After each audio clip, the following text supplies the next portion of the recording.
going to stop sharing here, and we are going to jump into a conversation with the amazing Robin Terry, CEO of Motown Museum, and Paul Reiser, who we heard from a little bit earlier. And we're going to have a conversation, and then you guys can put conversation or questions in the chat. And Tara will keep an eye on the chat, and at the end, she'll kind of pick some of those questions to share with us, and we'll see how it goes. How about that? Sound good? Great. So Robin, I'm gonna bring you in here by adding spotlight here. I think that'll do it. Looks good for everybody here. Thank you so much for joining us today. So Jeanette, thank you for inviting me. And that was fascinating to go through that retrospective of just all the rich music history in Detroit. So thank you for that. I loved it. It's so hard. Like, that's always literally the hardest thing, is that there's so much greatness in Detroit that, but I try to get it through without going too fast. And this is no caffeine. I'm not allowed to have caffeine and talk about Detroit. I cannot imagine you on caffeine talking about Detroit music. Anyway, so why don't we start with you telling us a little bit about yourself, introducing yourself, your what I call 2-minute life story, if you will. My 2-minute life story. So I have 2 wonderful children and a wonderful husband, Curtis Terry, who I've been married to for over 27 years. I am very honored and humbled to be leading the charge to expand Motown Museum. This was the vision of my grandmother, the late great Esther Gordy Edwards, who happened to be also the sister to Motown founder Berry Gordy. So I feel very honored to be able to lead the vision for this space into the future. And that's kind of Robin in a nutshell. Where you grew up here in Detroit? I did. You go to school. What did you think about? Were you like, I don't want to join the family business, and then you. That's not a 2-minute story, Jeanette. We have a little longer than 2 minutes, but it's a euphemism. So the quick story is that I lost my mother to breast cancer when she was 39 and I was 15 years old. And I actually attended Southfield High School, but went to live with my grandmother, Esther Gordy Edwards. And so literally as Motown Museum was being born, I was then moving to live with my grandmother, who, I was very fortunate to be raised, co-parented then by 2 grandmothers, but lived with her. And you're right. The museum was founded in 1984. And at that time, this was the one place I didn't want to be. And it was because when all of my friends were on vacation and they were enjoying, holidays and summers, my grandmother would have my older sister and I here at Hitsville. And for whatever reason, there was like a collection of the middle part of the LP. There were boxes and boxes of these round parts, center parts to the LP. And my grandmother would bring them 500 in a box with a big tall thing of sandpaper. And she'd make us sit after school and sand them so she could sell them as coasters. And that was actually the first item you could buy at Motown. And so my sister and I, my sister and I would have to sit there and do that. And you'd be so excited to get through a box of 500 because you made it, and then she'd give you a new box. So it was something that for that reason, it just wasn't the thing I wanted to do. And it really wasn't, obviously I was around the museum because I lived with my grandmother. So around it since its inception and contributing to it being once we started doing tours, I was the first tour guide. My grandmother would make us walk people around and tell them the story of Motown. But like Paul, I didn't appreciate the rich heritage and the contributions that not only my family, but this Motown family, this larger Motown family, the real contributions that they had made to the world. that they were making to the world. And it wasn't until 2002, my grandmother had like major heart surgery. And at the time, my grandmother lived in the Detroit Towers downtown. And so we were riding in the car coming from a doctor's appointment. No, I was a doctor's appointment. She was coming from the hospital. And we sat in the car at the doorway for at least an hour and said very few words. But in that moment of mostly silence, there was this passing of the torch. And I understood in that moment she couldn't continue doing what she was doing. And I had to, I had to step into take the torch and sort of go to the next step. And it was, I remember vividly sitting in her big chair, her big leather chair in the office one day. I would always arrive very early to answer emails and respond to phone calls. And I got a text message from a 21-year-old girl in Japan and a 19-year-old young man from Greece. And both of them said, "Thank you so much for what you're doing at Hitsville and keeping the legacy of Motown alive." And I just remember in that moment thinking, oh my God, they know what we're doing in Detroit at Hitsville. And I started in that moment to realize just what the contribution had been and how important the work was to continue it. That's amazing. And see, yeah, that's a little bit more than 2 minutes, but again, it's not. Sorry, I told you. No, that's the whole point. I just call it the 2-minute, life story, but I love it. Just gets people going, and that's such an important story. And I think that it's been a theme that we talked about today, not necessarily realizing what you have until you're older, but luckily we got there. We got to realizing, each of us, that what we've been lucky enough to be a part of in various ways.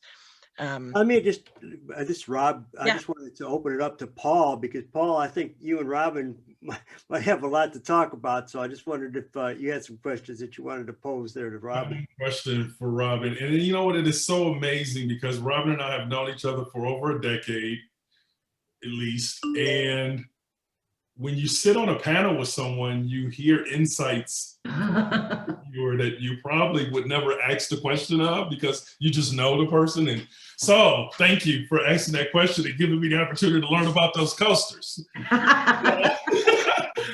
My question for Robin is, I want you to take us through, there's obviously a beautiful picture in your background. There's an amazing project that has been embarked upon that will be life-changing for many people for decades and generations to come. I want you to take me into what it was like the day that this was a go, and then what do you see happening the day that the doors open?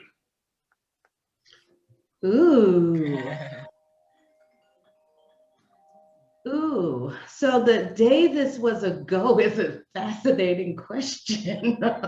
Still not sure. It might be like, oh wait, are we really doing this? Like, we're gonna do this, you know what? So I'm gonna use this. I will say there were moments along the journey, because there were definitely moments where I thought, how are we gonna make this happen? So there were many moments, but I'm gonna take the very first one, which was the moment that the person who really was the angel behind this, and that was Jimmy Settles, the day that we were granted $1 million gift just to do the conceptual master plan for an expanded Motown Museum. And the museum had never received a gift of that size before. And as we traveled, we traveled around benchmarking, looking at other great museums, trying to understand who's doing it, who's involved, what does it look like, what's the future of museums look like. And I probably was in a fog for a moment of that, like, is this real? Are we really about to do this? And then it just became more and more clear as the investment of others became greater and greater. And the 1 million became Ford Motor Company and became 8 million. And it was like, okay, we're really doing this. And then there was a point where there was no turning back. And that's important to note. And so it was a little overwhelming, and you're as excited as you are, you know, anxious and slightly terrified, because it's real and it's happening. When people walk in the doors of that space, well, let me just say that, yes, okay, let me stick to the question.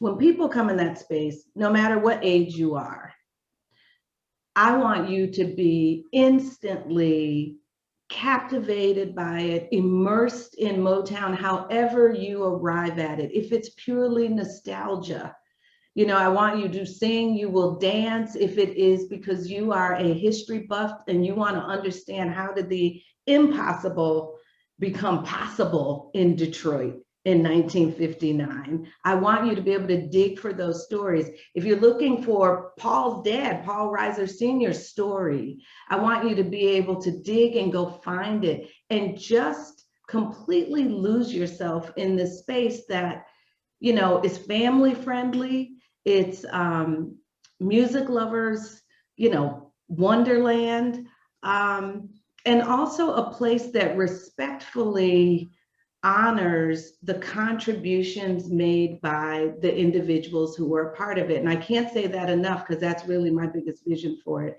is that every person who played a part will find themselves there, and that it will inspire those who come through it truly to for their own greatness, right? So I want you to come there and be inspired in some way to elevate even what you're doing.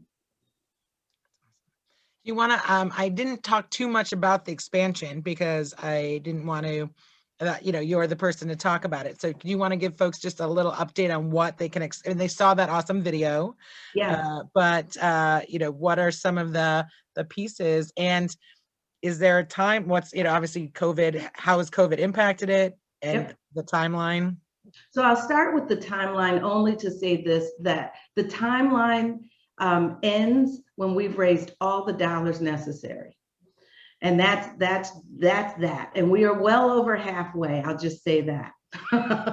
But there are essentially, you know, 3 phases to this. And I'll give you a little bit of, I'm trying to figure out how to not get in trouble, because I can't say, there's stuff I can say and stuff I can't. But here's the exciting news. The exciting news is I'm actually sitting in phase 1 of the expansion, which we have just completed. There's a little bit of work that's got to be done in the next couple months, because it just got too cold outside for them to finish some of the exterior work. But I'm actually coming to you from phase 1, which is really exciting.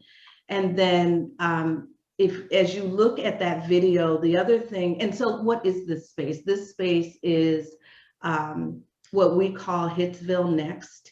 And it really is the heart of the campus. This is where, you know, the past is about inspiring the future. It's where aspiring artists and musicians and entrepreneurs, this space becomes their playground. You know, it's their Hitsville. It's their place to hang out and be around other folks who are interested in business or are in the music making space.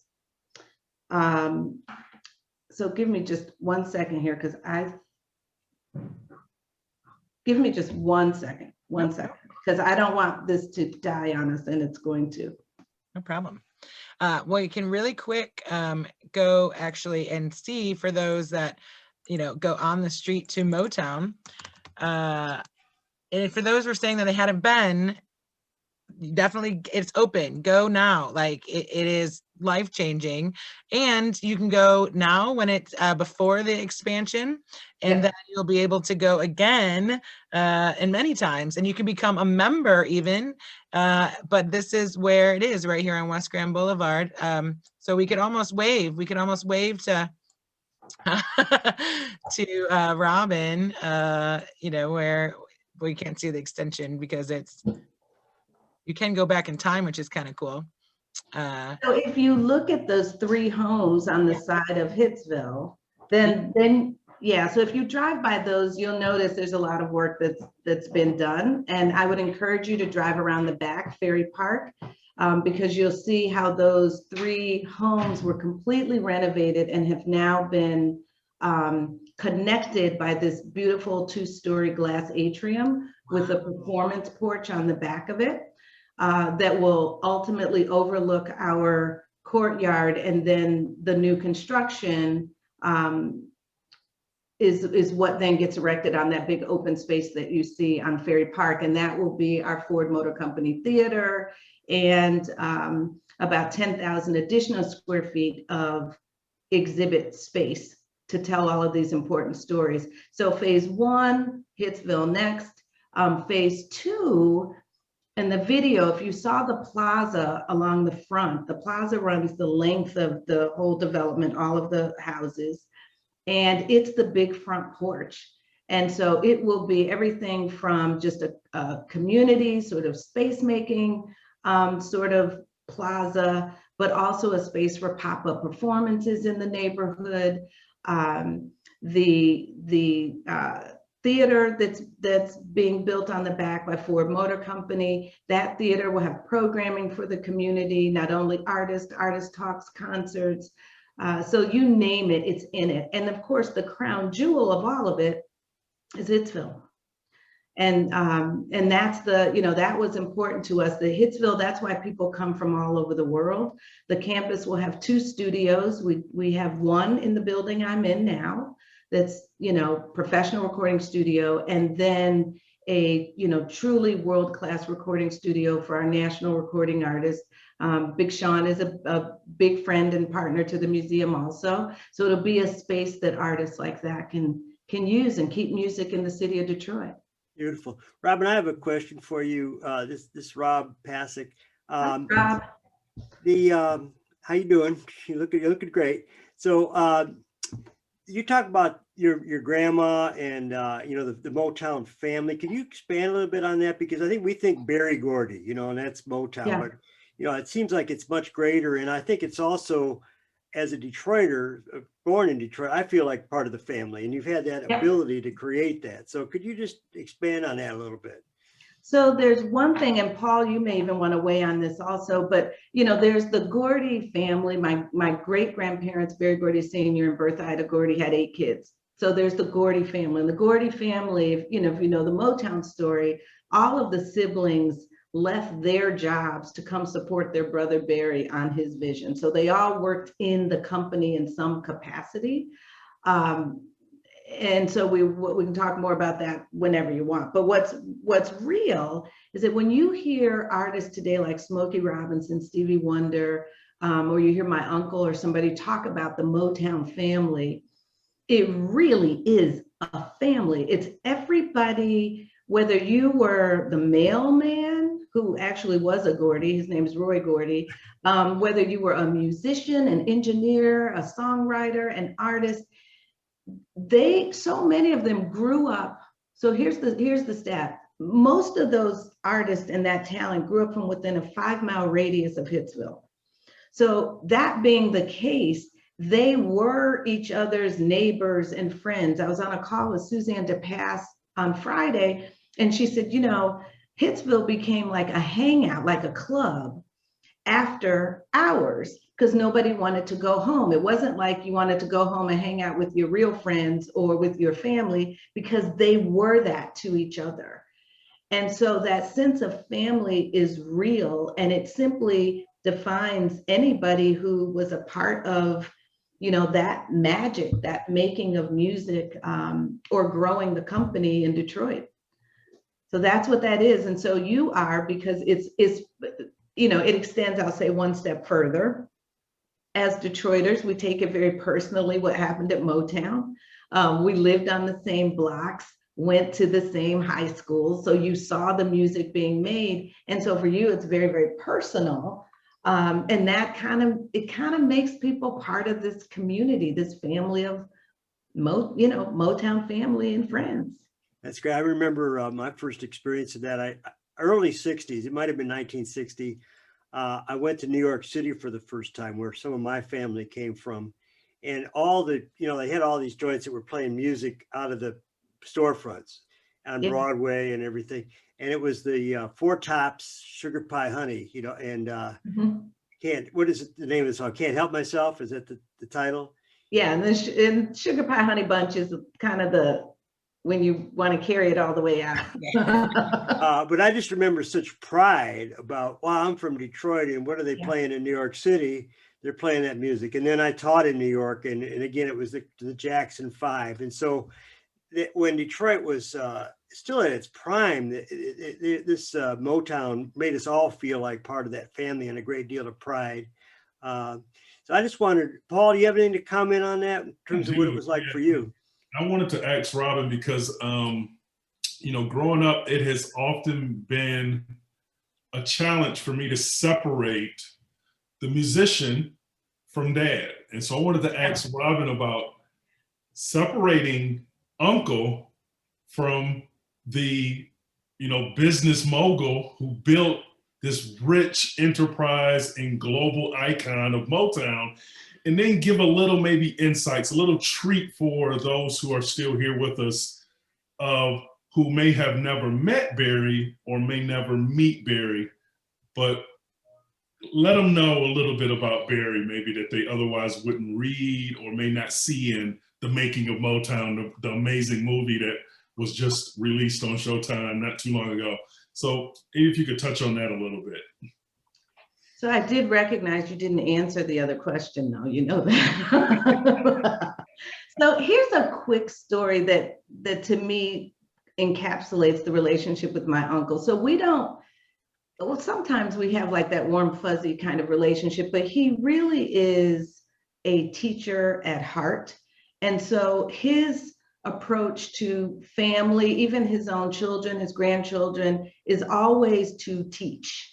It is always to teach. And so I have been very fortunate that in getting through this path, when I hit moments where I didn't quite know how to navigate something, I would call him and say, okay, what do I do? Like, what do I do about this? And so this one moment we were taping Motown the Musical in New York, and I was dealing with just, my staff. I'm a very, very loyal person. And we were getting to a point where I thought I might have to make some changes because we were trying to grow the museum to something. And I didn't quite have maybe the talent level that I needed. And so we were in New York, and I said to him, let me ask you something. What's more important, loyalty or ability? And in our family, loyalty is really important. So I was certain I knew the answer was loyalty. And he said, ability. And I said, ability? I thought you'd say loyalty. Like everything is about loyalty, right? And he said, ability. He said, you can make someone who has ability loyal if you just treat them well. He said, but someone who doesn't have ability and who is loyal, if you can't separate yourself from that, they will actually drag you down. And then he went on to explain how when Motown was going from, record making and moving into television, that there were people he couldn't take with him. And it didn't mean he didn't love them, but he couldn't take them with him because he needed a certain skill set to move into television. And he said the same thing happened when I went into film, and then the same thing when I went onto Broadway. And so that really is the kind of relationship that we have. It's not like the warm and fuzzy, uncle-y stuff. It has moments like that, but he's a teacher, and I'm just fortunate to have him. And that's how those two, I don't know if they're ever fully separated, but that's kind of how they show up. Robin, we're going to open it up a little bit to some questions and comments from people. I'm going to call on one of the things that we're trying to do with Leaders Connect Detroit is bridge the Ann Arbor Detroit connection. And we have Mr. Music of Ann Arbor here. And I know you have met just recently. So Ken Fisher, you want to you have a question or a comment for Robin? Well, you talk about bridging Ann Arbor and Detroit. One of the great ways it's bridged right now is the producer of Ain't Too Proud is a kid from Plymouth, Michigan. And many of you know Tom Hulse as the kid nominated for an Oscar because he played Mozart in Amadeus. So he's kind of left acting now and is producing. And Ain't Too Proud, folks, was nominated for 12 Tony Awards. And you got to see it. I was able to see it before the shutdown. And we hope, Robin and Paul, that's going to be touring, coming to our area. But we can be very proud of Tom Hulse in recognizing, amazing talent. I also want to say that the Motown Mansion, not the Motown Museum, but the Motown Mansion is now owned by a guy who went to the University of Michigan, was the head of the Ann Arbor Summer Festival. And one of the reasons he wanted to come back from San Francisco to Detroit was to be a part of this great renaissance that's going on. And you should know he's also a generous guy. He understands the iconic nature of that place on Boston Boulevard and is making it available to artists, arts organizations, nonprofit organizations because of the curiosity people have about the Motown Mansion. His name is Alan Brown.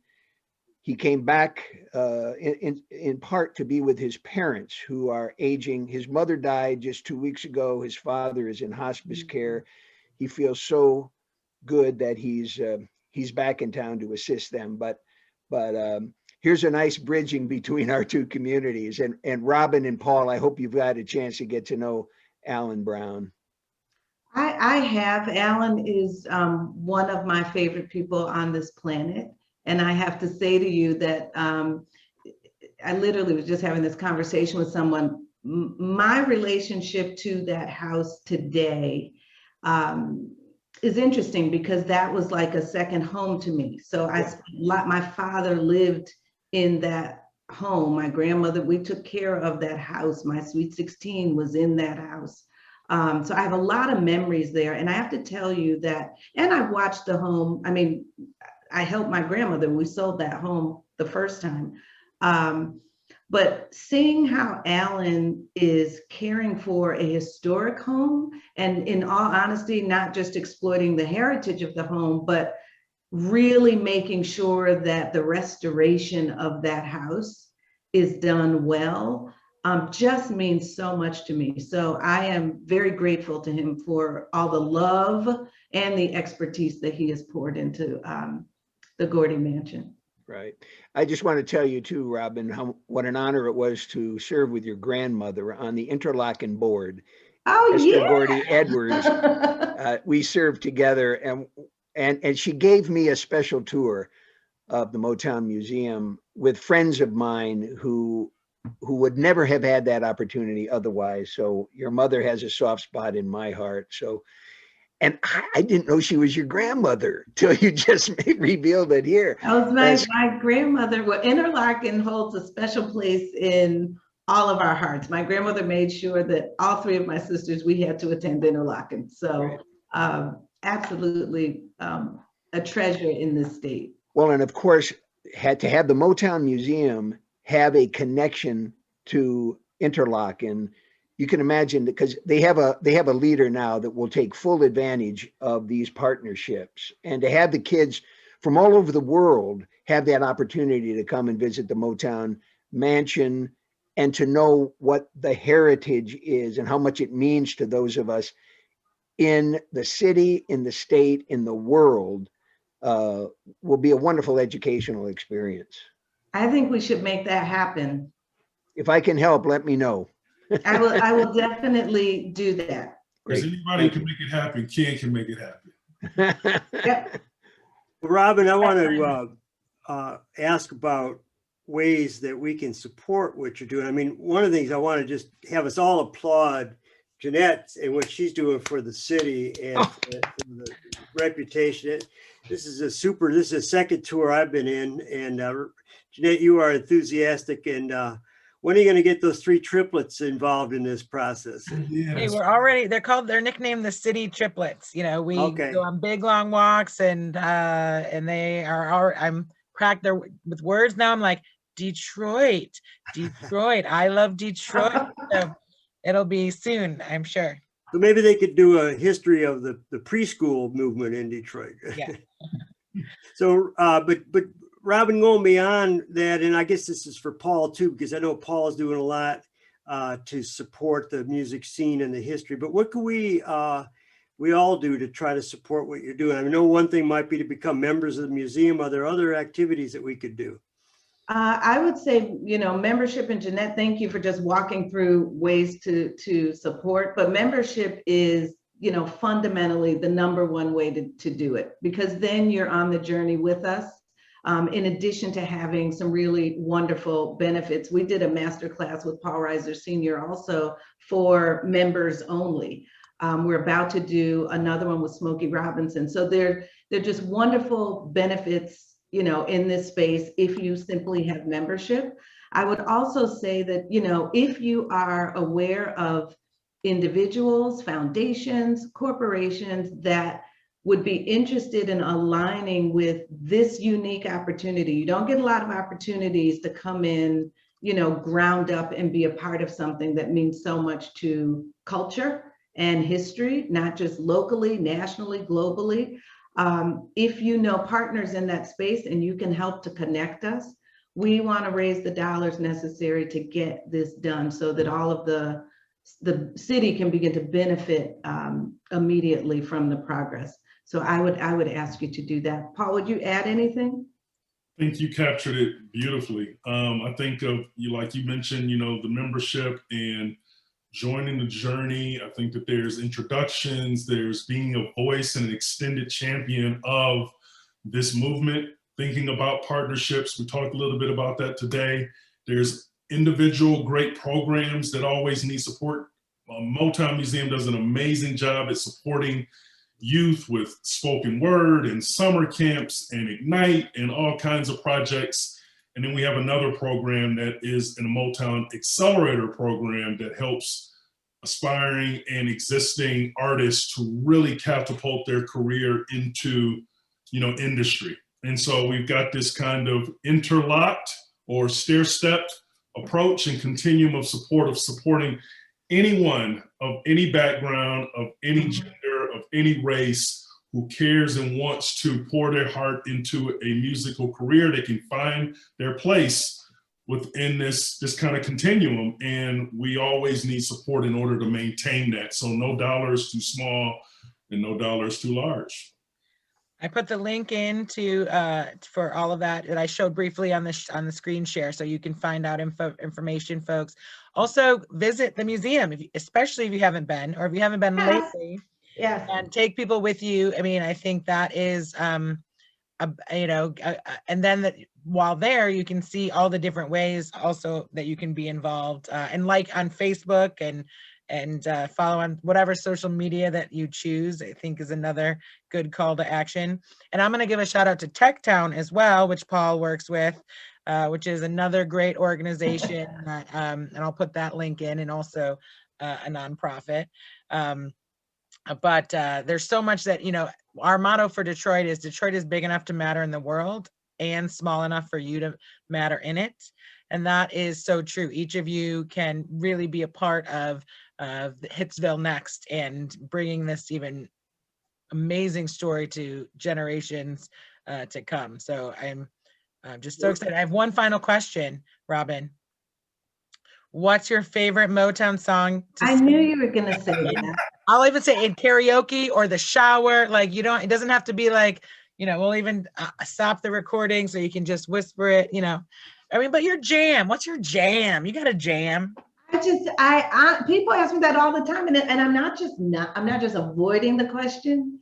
It's impossible for me to choose a favorite because it just depends on my vibe and my mood. That's what I love about Motown. So what's one of your favorites? It doesn't one that you wouldn't even expect this, but I love like the crooning of Marvin Gaye's Distant Lover. I love the Four Tops. Oh wow! Now the song, the title just went in my head. Sing it for us. You can sing it. Wait, what were you gonna say? You can sing it for us. No, you don't want me to do that. Then everybody will leave. But I mean, there's so many songs that I just love that are just they're anthems in a way, you know. Yeah. Robin, I have another question for you, Robin. And this is, I'm sure all of us are wanting to know this question is, where can we get one of these coasters? Oh my God. Look, let me tell you something. Those coasters do not exist. The labor, we lost all of our labor. But what I will tell you that, Jeanette, thank you for reminding me to just invite people to come to Motown Museum, because we are open. We have socially distanced tours. We take health screening really seriously. So you will know that you are in a space that takes every precaution. But come and see it for yourself, and then you can shop. Now we have hundreds of items that you can choose from, and not just the coaster. You can also visit us online. We have an online store. And the last thing I will say is that there's also, you know, during COVID, like everybody else, we had to make that pivot to virtual programming. Our virtual programming is amazing. I mean, we just did a partnership with Daybreaker. If you're not familiar with them, they do these amazing dance parties in the middle of the day and in the morning with thousands of people from all over the world. We actually crashed the internet with over 34,000 people coming to our Daybreaker party. We did another virtual exhibit tour with Yelp last week, and that also had record numbers. So there's a lot of great programming and things you can do that I would just invite you to look at our website and just jump onto something. Oh, we should talk about doing a Motown Beyond the Museum virtual tour, right? So like how I would love it. Maps and just going around, like living here and started there, and it could be really great. Well, I want to keep. I was just saying, Robin, that collectibles are really hot right now. So if you come up with any of those coasters, you might be able to raise enough money, right? Just for